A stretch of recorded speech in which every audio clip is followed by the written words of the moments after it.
você. Pela terceira vez hoje. Que bom. Justamente. Mas tá bom. Ótimo. Uhum.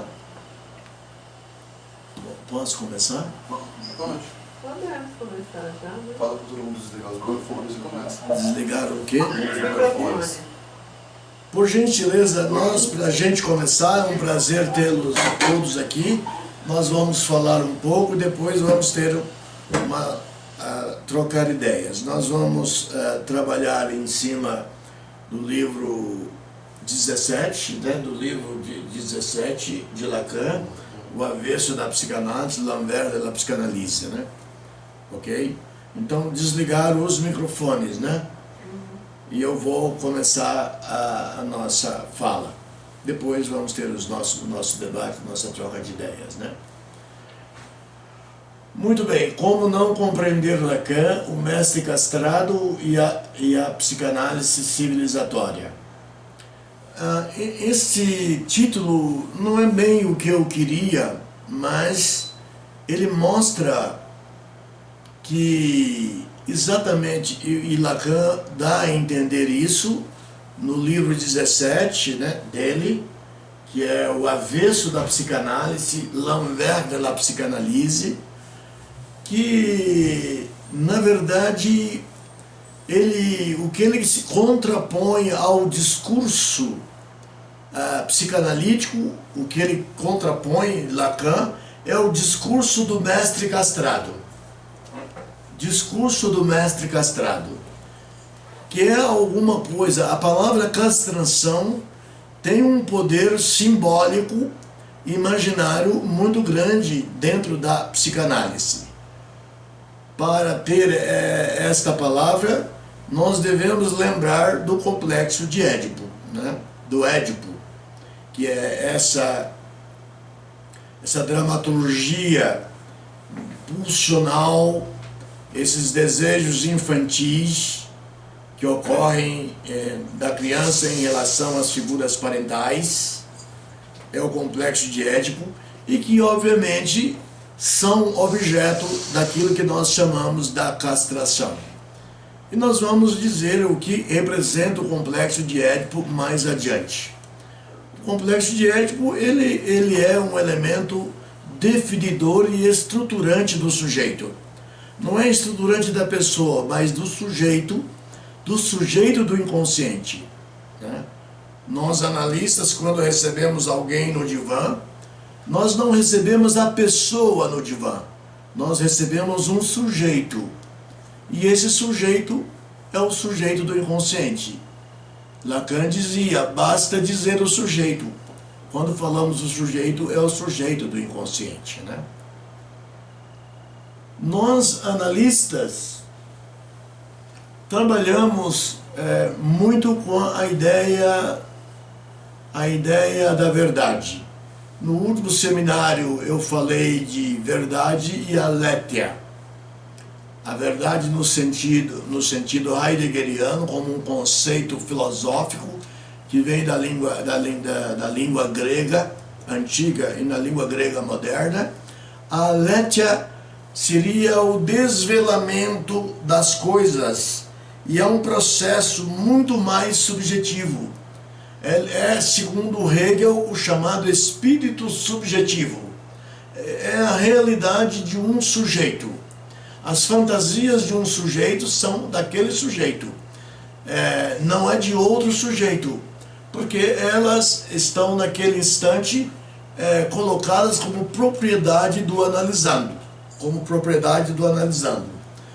Agora, temos um espírito objetivo. Isso é Hegel. O segundo espírito de Hegel é o espírito objetivo, que na verdade, não é mais uma aletheia propriamente dita. É uma verdade que é descritiva, envolve várias pessoas. Não envolve o sujeito do analisando, que nós chamamos aqui de espírito subjetivo. E finalmente temos o espírito objetivo, que seria a verdade no sentido absoluto, no sentido tirânico, no sentido ditatorial. E nós, como analistas, na nossa fala, no nosso discurso aqui, nós vamos abordar a questão do mestre castrado. Esse mestre nos lembra a figura do pai, para que nós possamos, obviamente, teorizar em torno do pai elementos que podem, com certeza, que serão de grande utilidade na compreensão da psicanálise e na compreensão e também no exercício da clínica psicanalítica, tanto para o analisando como para o analista. Ok? L'envers de la psychanalyse, o avesso da psicanálise, a palavra l'envers que Lacan escolheu, o avesso da psicanálise, né? O seminário 17 tem permanecido enigmático até agora. Eu abordei eu me inspirei no capítulo 6º, e no próximo seminário meu eu vou continuar a trabalhar me inspirando no capítulo 6º. Por que nós demos a esse seminário o nome de Como Não Compreender Lacan? Lacan não precisa de ser compreendido na sua totalidade. Ele dizia já nos seus seminários que quem estiver aqui para me compreender, dizia Lacan nos seus seminários em Paris, não precisa ficar aqui, pode ir embora. Eu quero pessoas que me interpretem, que consigam entender-me parcialmente, de maneira interpretativa. E é isso que nós vamos fazer aqui, a tentar compreender Lacan, mas de uma maneira interpretativa, trabalhando com essa trilogia que é o real, o simbólico e o imaginário, o RSI. O que diz Lacan sobre esse bizarro conceito, quando ele diz que o seu título, o avesso da psicanálise, tem muito a ver com a relação do mestre castrado, não é? Deve estar, diz Lacan, são palavras de Lacan, devo estar começando a lhes parecer que o avesso da psicanálise, o avesso, o contrário, o outro lado, é exatamente isto que apresento este ano, com o título de Discurso do Mestre. Ele apresenta como Discurso do Mestre. E que neste capítulo tem um título similar, é a mesma coisa, o Mestre Castrado. Podemos ter o Mestre Castrado e o Mestre Não Castrado. O Mestre Castrado, ele oferece perigo ao sujeito, à subjetividade, ele oferece perigo à civilização e à humanidade.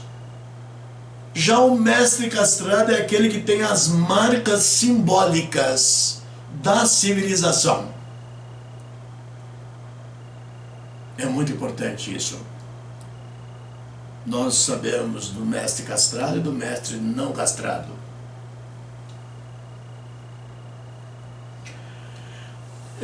No convite, nós colocamos a ilustração bizarra do pintor espanhol Goya, né? Goya. Foi no convite, a gente colocou Goya. Goya, a imagem invoca o pai. Goya invoca o pai, como Freud também o fez em sua fábrica de histéricas. Freud, na sua fábrica de histéricas, sempre invocou o pai. Sempre invocou o pai. Nunca invoca a mãe. A mãe quase nunca, ela não é invocada. Não é? E tem uma significação especial. E eu posso até antecipar uma frase. Porque Freud invoca o pai, é que o pai é aquele que merece o amor. Lacan diz, aquele que merece o amor. Mas isso é uma coisa que a gente pode discutir, que a gente pode questionar, obviamente, essa afirmação. Voltando à pintura de Goya, o pai, nesse caso Saturno em latim, é um deus titânico antigo, e Cronos é o correspondente a Saturno na religião grega antiga, né? Então, o pai, que é Cronos, não se identifica com seus filhos e ele devora seus filhos. Ele devora seus filhos porque ele tinha uma informação de que um desses filhos lhe tomaria o trono, né? Tomaria o trono a Cronos, né? Cronos, que é tempo, né, em grego, né? Cronos tem medo da identificação de seus filhos e de que esses possam vir a superá-lo, né? O pai castrado, como mestre castrado, ele não deve se enquadrar neste medo, medo de que seu filho venha a superá-lo. Pelo contrário, os pais, como mestres castrados, querem que seus filhos o superem em muita coisa de acontecimentos da existência do pai que não puderam acontecer. O contraponto do discurso do mestre. O contraponto, vamos dizer, como na música erudita, na música barroca, nós temos o contraponto, né? Ou chamada música contrapontística. O contraponto do discurso do mestre é o quê? É o discurso analítico. É o discurso analítico, que é mais elaborado, né? É um discurso elaborado, é um discurso que não é programado, é um discurso ligado ao sujeito, não ao sujeito suposto saber, que é o analista, e ligado ao analisando, que é um sujeito também suposto saber. Acham que sabem, mas não sabem. Quando a análise começa, quando o processo analítico começa, né? A propósito do pai e da histérica, o pai está sempre invocado na estruturação da histérica. O pai, Freud sempre invocou o pai quando ele criava a histérica. Freud foi um mestre em unir as duas coisas, o pai e a histérica. Nós poderíamos citar, Lacan cita neste capítulo o caso Dora, um caso que Freud administrou analiticamente durante 3 meses. Dora houve uma tentativa de sedução, uma moça de 14 anos, uma tentativa de sedução do Sr. K. Do Sr. K em relação a Dora. E o pai de Dora era impotente, sexualmente impotente, e ao mesmo tempo amante da senhora K. Amante da senhora K. Veja vocês. Porque na questão da histeria nós temos o falo. 2 falos. O falo com Φ maiúsculo, a letra grega Φ maiúsculo, e o falo com a letra grega Φ minúsculo. O falo com Φ maiúsculo é o falo simbólico. O falo simbólico. É o falo paterno do mestre castrado. É o falo paterno do mestre que foi castrado simbolicamente. Porque a mãe já tem uma castração anatômica que precisa de ser passada para o campo do simbólico. Mas às vezes a castração da mãe pode servir de elemento traumático, principalmente para as filhas, quando numa faixa etária dos 3 anos, 4 anos, elas começam a se comparar com o sexo masculino. As meninas se comparam com o sexo masculino, que tem um falo, e a mãe não tem falo. Então aí vem aquilo que Freud chamou de Penisneid. Em alemão significa a inveja do pênis. E que pode gerar problemas devastadores da relação da mãe com a filha. Embora hoje o Penisneid não seja um fenômeno tão proeminente, tão forte como era na época de Freud, não é? Na cena fundadora da histeria, Freud realça o pai. Mas o pai sozinho? Eu pergunto. O que é o pai? O pai é aquele que merece o amor. Lacan diz no avesso da psicanálise. O pai é que merece o amor. Aqui, antecipadamente, pode-se dizer, ninguém afirma que a mãe é que merece o amor. Aqui não se afirma, a mãe é a que merece o amor. A propósito, vamos ver esse texto do Lacan. A propósito do pai, as pessoas se julgam obrigadas a começar pela infância, pelas identificações. Então ele quer dizer que, em relação ao pai, as identificações começam na infância, né? Isso é então algo que verdadeiramente pode chegar a uma extraordinária farfalhada, ruídos, barulhos, a uma estranha condição. Falarão da identificação primária. Olha, vejam vocês, será que isso é verdadeiro? Falam da identificação primária como aquela que liga a criança à mãe. Será que a formação que liga a criança à mãe, vamos dizer, do nascimento até os 4 meses, até os 6 meses, que é a posição da lalangue, daquilo que Lacan chama de a língua, que é o idioma que existe entre o bebê, porque o bebê nasce sem mundo. Merleau-Ponty, um psicólogo e filósofo francês, dizia que cada sujeito é um mundo. A mãe é o grande outro do bebê, é um mundo. Ao nascer, o bebê não tem mundo. A mãe é o mundo e ela absorve esse bebê. Ela absorve esse bebê. Então nós não temos duas pessoas, a mãe e a criança.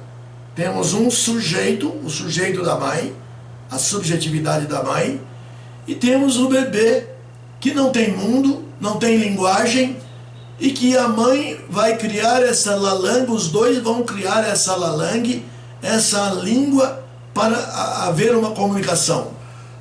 Mas a primeira identificação não é exatamente esse período do nascimento até os 4, até os 6 meses. O período da língua, da lalangue, desse idioma que existe só entre a mãe e a criança. Não.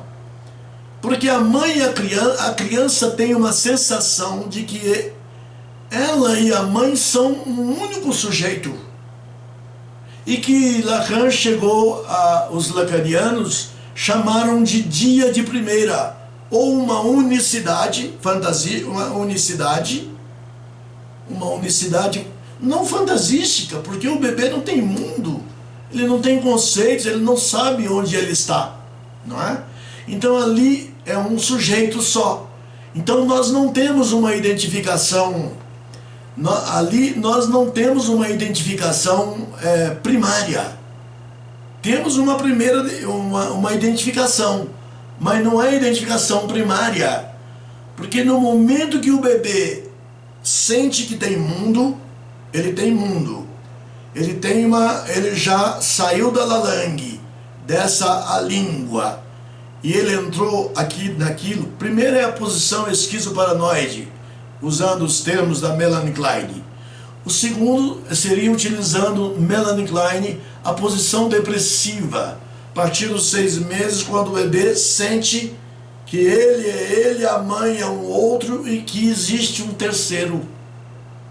Há um que é ele, o segundo a mãe, o terceiro é a figura do pai.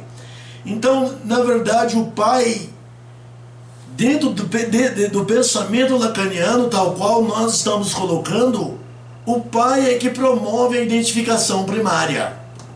A identificação primária, ela ocorre quando o pai é percebido como um sujeito, como uma estrutura estruturante pela figura da criança.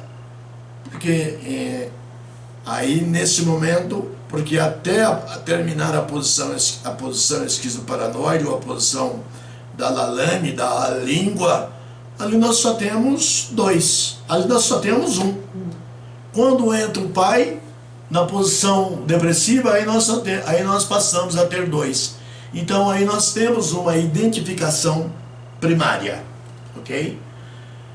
Continuando, falarão da identificação primária como aquela que liga a criança à mãe. Se fala muito disso. Isso com efeito parece óbvio. Lacan diz, não, parece que é óbvio, né? Contudo, se nos reportarmos a Freud, a seu discurso de 1921, chamado Psicologia das Massas e Análise do Eu, o discurso de Freud, é precisamente a identificação ao pai que é dada como primária. Freud coloca a identificação ao pai como sendo primária. Eu volto a dizer, a relação do bebê inicialmente com a mãe não é uma identificação. É uma criação de mundo, não é uma identificação. É uma lalangue, uma língua, mas não é uma identificação.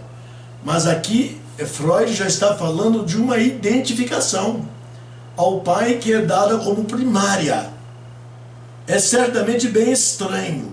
Freud aposta ali que, de modo absolutamente primordial, o pai revela ser aquele que preside a primeira identificação. Ele preside a primeiríssima identificação, o pai.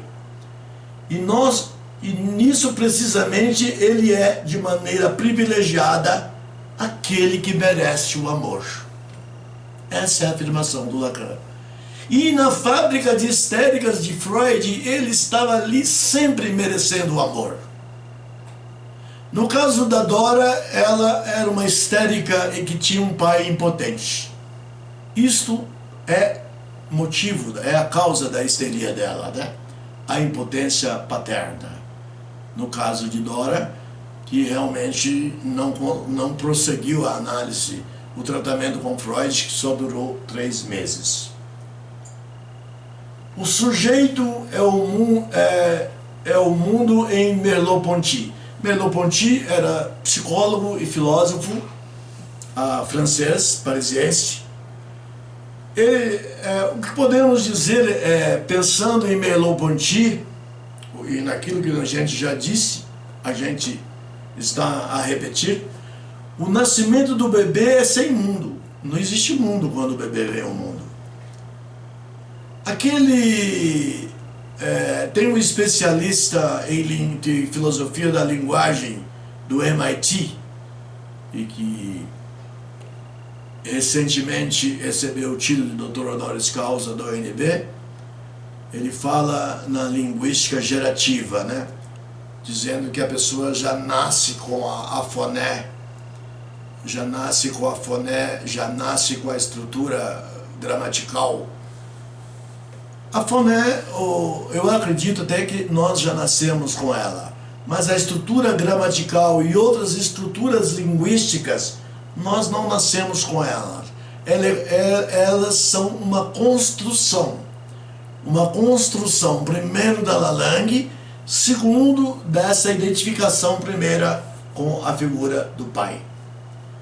Então veja, o bebê e a mãe têm a ontologia da unicidade. Dia de primeira, são somente um. Eu já falei. O désir de l'enfant, pode traduzir para o português, não sei por que nós não traduzimos.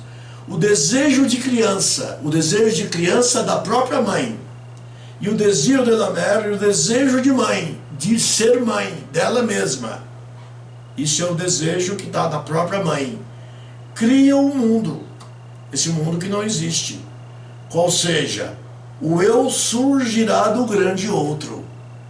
Que autre, o A é o autre em francês, le grand autre, que é a mãe. Então o eu surgirá do grande outro.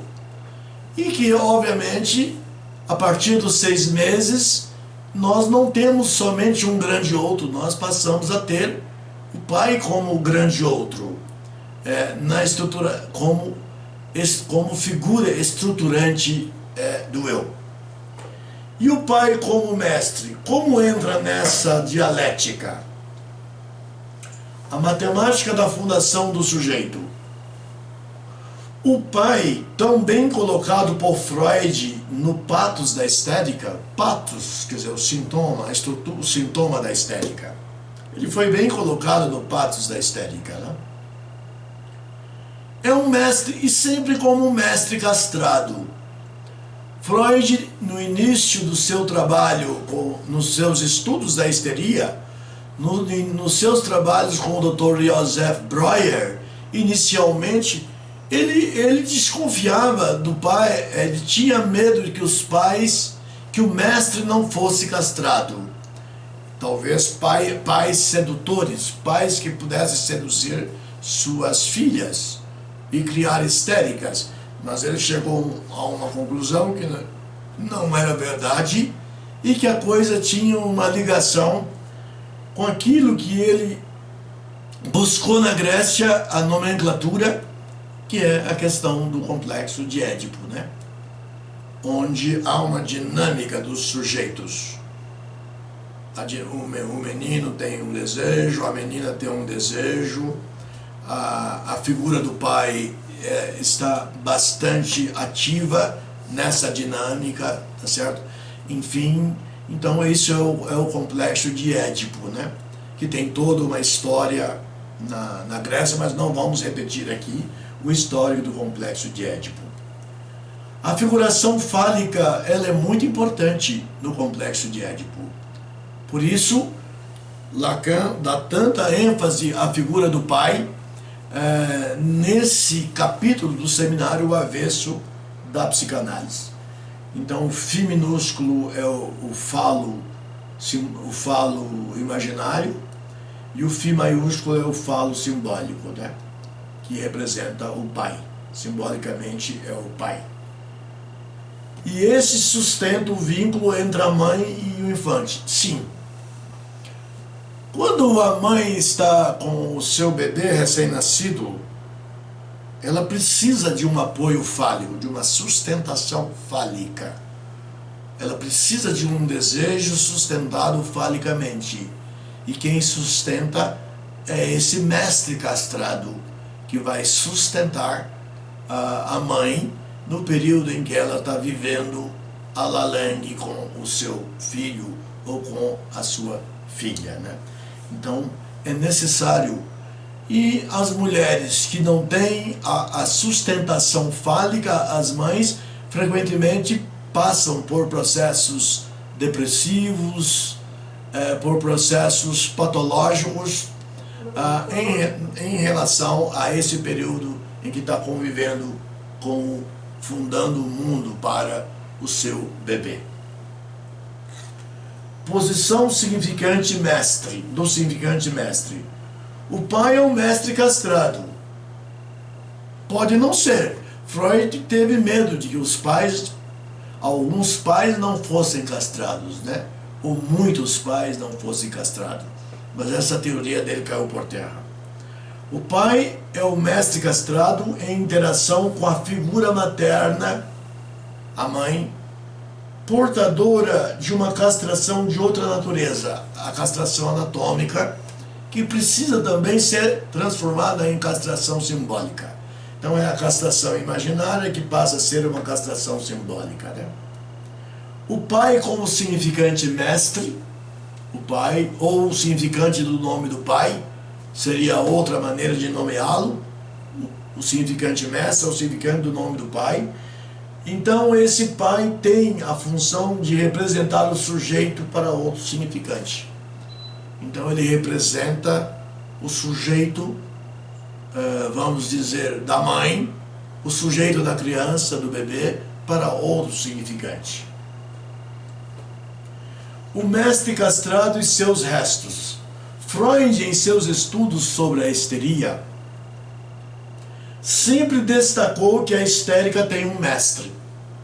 Sempre destacou que a histérica tem um mestre, né? Eu me lembro nesse seminário mesmo, em outros capítulos, que tem uma reunião de Lacan com os estudantes rebelados e operários rebelados em Paris, 1968, em que eles fazem perguntas bastante agressivas a Lacan, e Lacan responde a todas as questões, e eles estavam questionando o governo Charles de Gaulle, a estrutura de poder, o capitalismo, questionando tudo. E ele acaba dizendo, olha, vocês estão buscando um outro mestre, porque todos nós temos um mestre. O Estado é o mestre, as leis são o mestre, nosso mestre, a Constituição da República é o mestre. Então Lacan diz, vocês estão procurando outro mestre e vão encontrar esse mestre. Vocês vão encontrar, vão achar. E terminou a conversa no meio dos corredores do estudantado rebelado em Paris. Desse movimento todo, o que sobra é o Édipo. O Édipo é o que sobra. As marcas, as perdas do Édipo, né? Elas são nobres, civilizatórias, né? Então o que sobra são o Édipo, essas perdas, essas privações, essas negações. A menina tem uma fantasia sexual com o falo do seu mestre, mas chega um momento que isso se perde e se transforma em alguma coisa do campo do simbólico, desde que haja um processo de castração linguageiramente executado, né? Então, desse movimento todo, o que sobra é o Édipo, pelo qual cria a ética do desejo. O desejo tem uma ética, o desejo tem limitações, o desejo tem regras, tem leis, né? Le désir, a estrutura desejante, em português. E o ser humano como elemento da civilização. Principalmente no mundo contemporâneo ocidental hoje, nós estamos vivenciando uma dificuldade de relacionamento entre o sexo masculino e o sexo feminino. Nós estamos vivenciando uma dificuldade que cabe a gente pensar nela e estudar.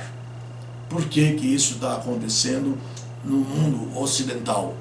Nós não estamos colocando todos os mundos dentro desta questão.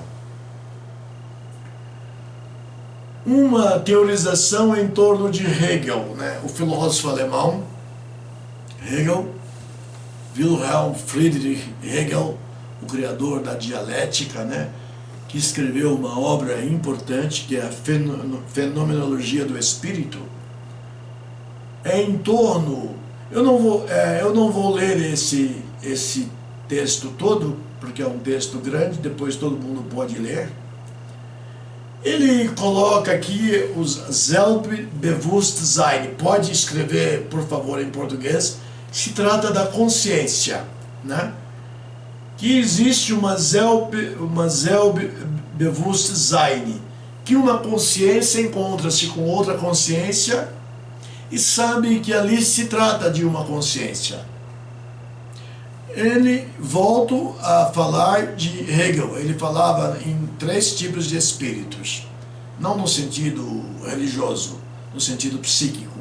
O espírito subjetivo, o eu, a subjetividade, o espírito objetivo, o grupo, e o espírito absoluto, que seria, que ele invocou como sendo o Estado. Ele apoiou muito a chamada a monarquia prussiana, né?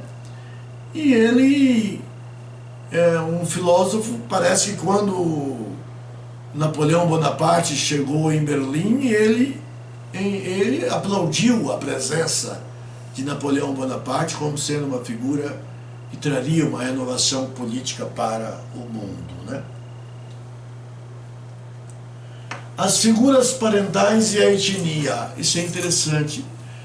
Lacan, eu andei lendo um livro sobre a influência de Claude Lévi-Strauss em Lacan, no sentido do seu retorno a Freud, quando ele, em 1953, ele deixa a Associação Internacional de Psicanálise, né?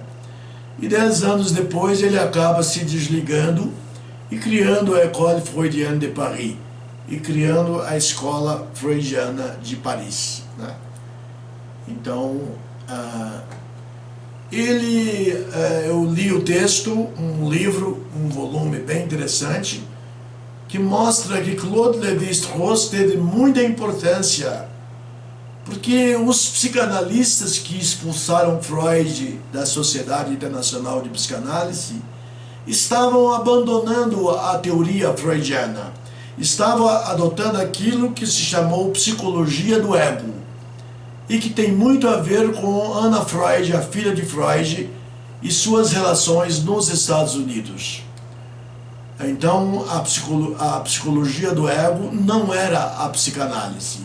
E foi a grande luta de Lacan fazer cair a psicologia do ego e entrar o sujeito do inconsciente, né?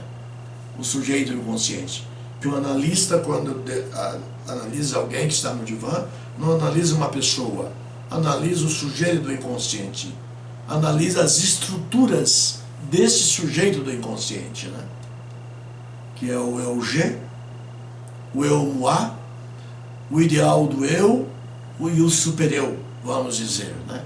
Então, é essas estruturas que nós analisamos. E podemos resumir isso como sujeito. Lacan, quando falamos o sujeito é o sujeito do inconsciente, né? Então, eu volto a Claude Lévi-Strauss, que ele fala nesse texto que ele analisou 3 pacientes do Togo, togoleses. Ele analisou 3 pacientes e que ele percebeu, ele não define, ele não fala se eles eram franceses, criados no Togo, enfim, ele não entra nesse detalhe, mas que eles eram togoleses, mas ele deu a entender que eles seriam médicos. Provavelmente mas não havia, naquele período colonial, não havia escola de medicina no Togo. Então ele diz que esses 3 togoleses não tinham nada da etnia togolesa, das etnias, que são várias tribos, né? Das etnias togolesas na sua análise. Com isso ele vem dar mais valor ao mestre castrado, a figura do pai. Mas eu gostaria de levantar uma questão aqui, que o lugar da mãe, ele não fala hora nenhuma sobre a palavra mãe neste capítulo. Não fala mãe, de jeito nenhum. Mas nós sabemos que as mulheres que entraram no mundo da psicanálise, especialmente Melanie Klein, que era freudiana, ela realmente mostrou o papel da mãe. E aí vieram outras analistas mulheres, foram aumentando, e mostrou o papel da mãe na estruturação do sujeito. Mas que não se contradiz, não cria uma contradição com o pensamento de Lacan nesse momento. Não cria uma contradição. Porque eu expliquei muito bem essa questão da mãe e do bebê ser só uma pessoa, ou quase uma pessoa, ou andar em direção de ser uma unicidade incompleta, porque nunca completa, né? Então eu achei bem, ele mostrou que na verdade as figuras parentais, a figura parental, nesse caso ele está se referindo ao mestre, ao pai, é muito importante na estruturação do sujeito, entre aspas, personalidade. Eu não gosto dessa palavra, porque ela lembra a psicologia, né? Mas que realmente a figura do pai é o grande outro, e vamos dizer a mãe também é um grande outro, né?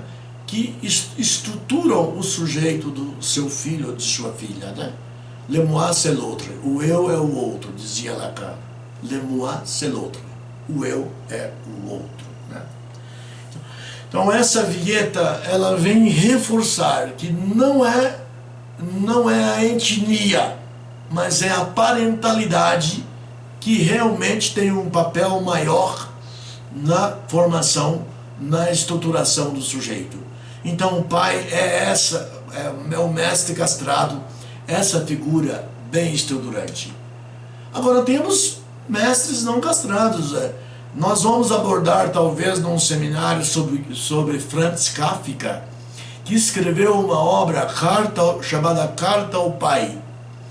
Ele tinha um pai que era tirano, um tirano realmente que o destruiu ao longo de sua vida. Ele escreve uma carta ao pai, entrega à mãe Júlia, a mãe lê e não tem coragem de entregar ao pai. Essa carta que um paciente meu, que nesse momento ele está na Europa, está fazendo análise pelo WhatsApp, a longa distância, online, ele está fazendo online a análise dele, continua a fazer análise, ele está na Macedônia do Norte, né, na cidade de Skopje, né? E nós estamos pensando, ele leu a obra, ele é pai de duas crianças pequenas, uma de 3 anos e pouco, e uma de 1 ano e pouco, né? E ele leu para aprender a ser pai, porque ele não teve pai também. O Kafka teve um excesso de pai, o pai tirano, né? E ele faltou o pai. Então ele leu a obra e nós tivemos uma sessão de análise online em torno dessa obra, A Carta ao Pai, de Franz Kafka, que a gente está com vontade de fazer um seminário sobre Kafka e a psicanálise, né? O que é que aconteceu com ele, né? Se foi psicose, o que rolou, o que esse pai tirano realmente fez de desastres na subjetivação, na criação do sujeito de Franz Kafka, né?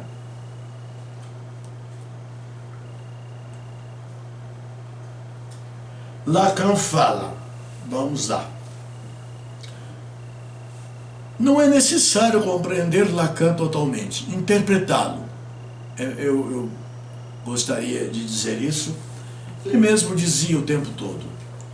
Pois é, recorrer assim ao mito de Édipo é verdadeiramente uma coisa sensacional.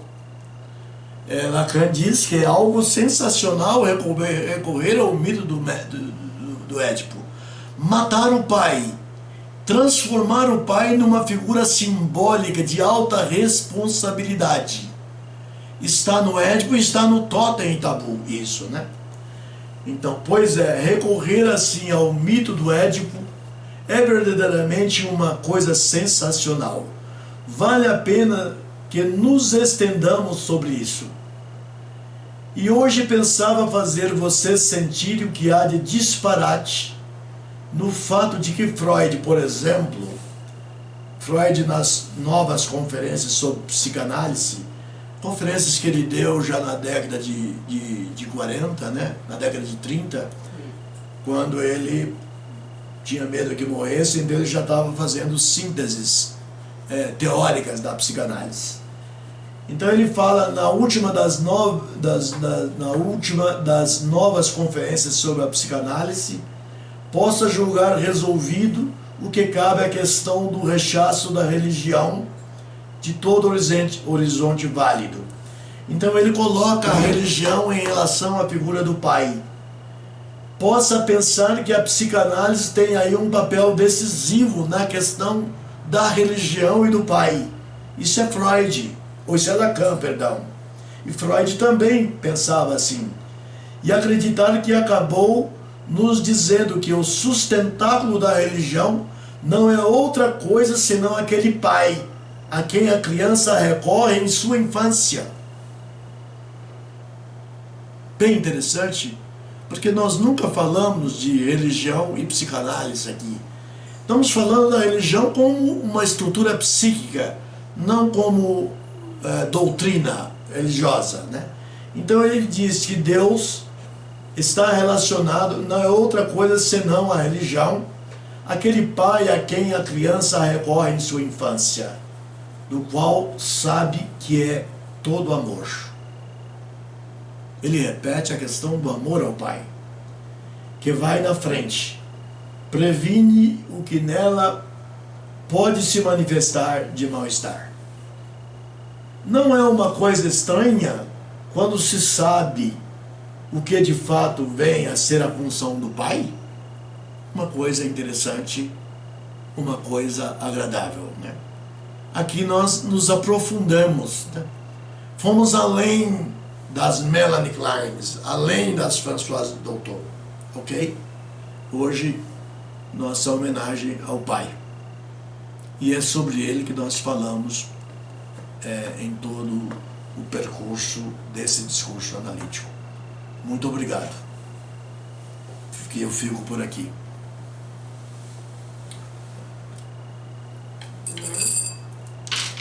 A palavra, doutora, Tá livre. a palavra se encontra livre. Vou pela ordem aqui. Pela ordem, Paulo Henrique. Pela ordem seria o Paulo Henrique. Por favor, fique à vontade. Pode ser pela ordem ou pode ser pela vontade. Pelo desejo. Paulo Henrique? Doutor, eu vou passar a vez. Ok. Pode ser o próximo. Tiago. Tiago? Tiago tem um bebê de 1 ano e 3 meses, 1 ano e 4 meses. Vamos lá, Tiago?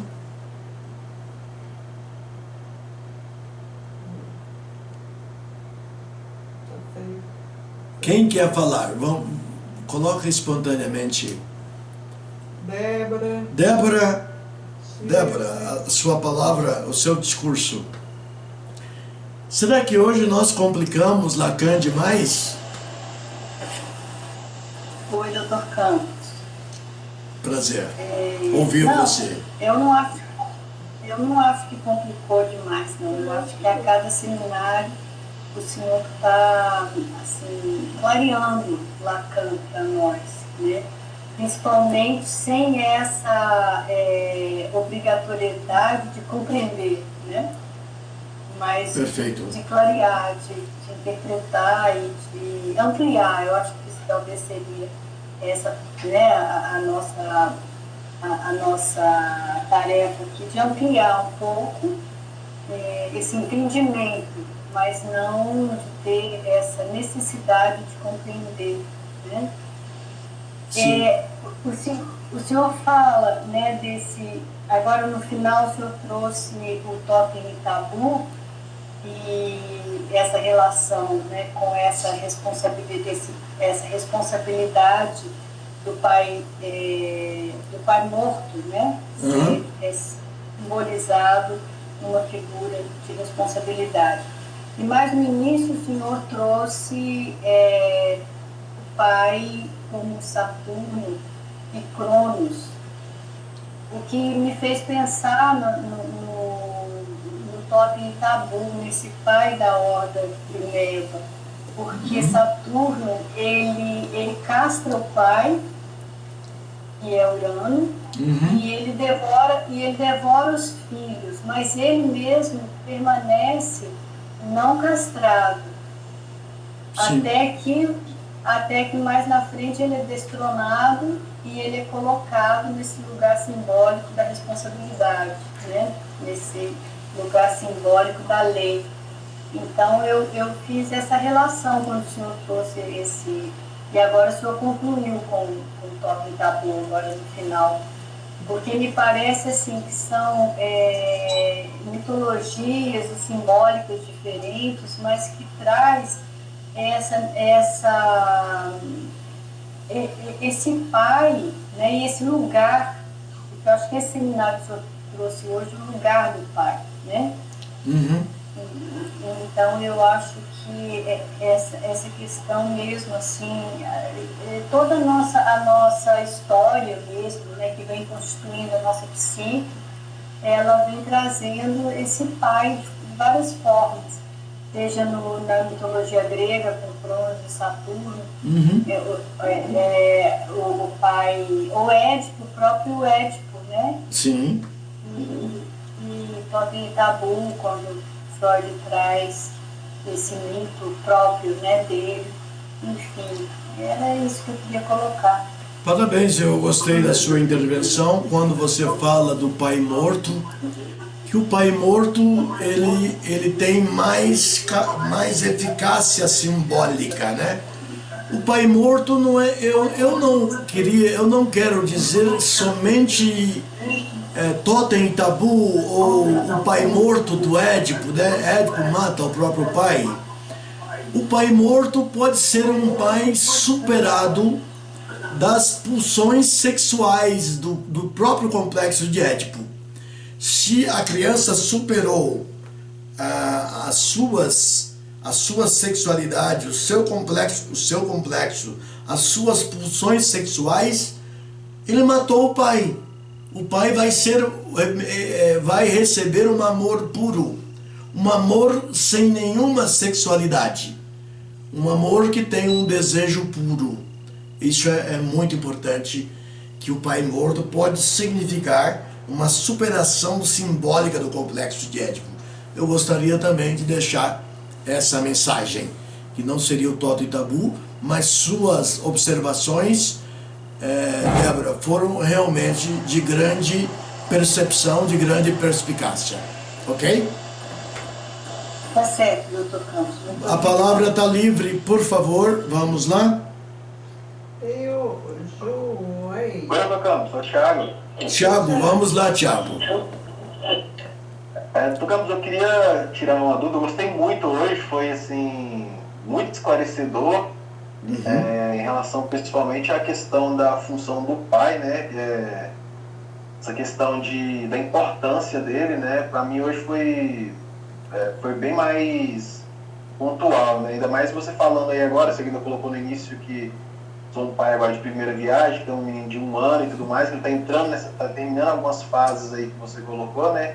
E eu fiquei com dúvida aqui especificamente, foi na questão do dia de primeira e na fase esquizoparanoide, que é colocada assim, elas acabam se confundindo, essas duas fases, elas são uma sequência da outra, uma dentro da outra, existe essa relação entre elas? Sim, Melanie Klein é a grande teorizadora dessas duas posições. Ela não fala em fase, ela fala em posição. A posição esquizoparanoide é quando o bebê vem ao mundo e não tem mundo, vai ser construído o mundo.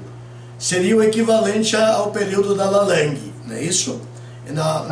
É quando o bebê normalmente chora de 3 em 3 horas porque precisa do seio, precisa do leite. Mas o bebê chora por motivos desconhecidos. Ele tem terror sem nome. Qualquer situação pode virar um monstro. O seio pode virar um seio bom, um seio mau, a mãe boa, a mãe má. Ele não tem ainda os conceitos civilizatórios que nós temos. Então essa é a posição esquizoparanoide até os 4, 6 meses de idade. E a outra posição é quando o bebê deixa de pensar que ele e a mãe são uma só pessoa. E aí surge o pai na posição depressiva.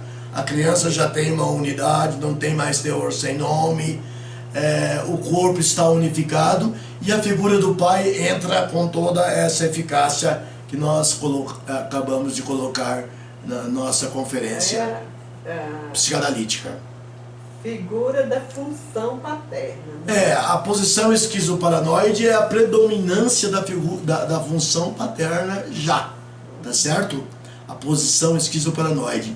Então isso está na teoria, quando eu falei das mulheres na psicanálise, as mulheres na psicanálise tiveram muita importância. E Melanie Klein é praticamente a fundadora da psicanálise das crianças, tá certo? Então posição esquizoparanoide, a primeira fase, e a primeira posição, e a posição depressiva, a segunda posição. Quando o bebê já reconhece a mãe, ele se arrepende de ter atacado a mãe, de ter visto a mãe como uma mãe má, o seio como seio mau, o seio como uma monstruosidade. Não. Aí há 3 figuras.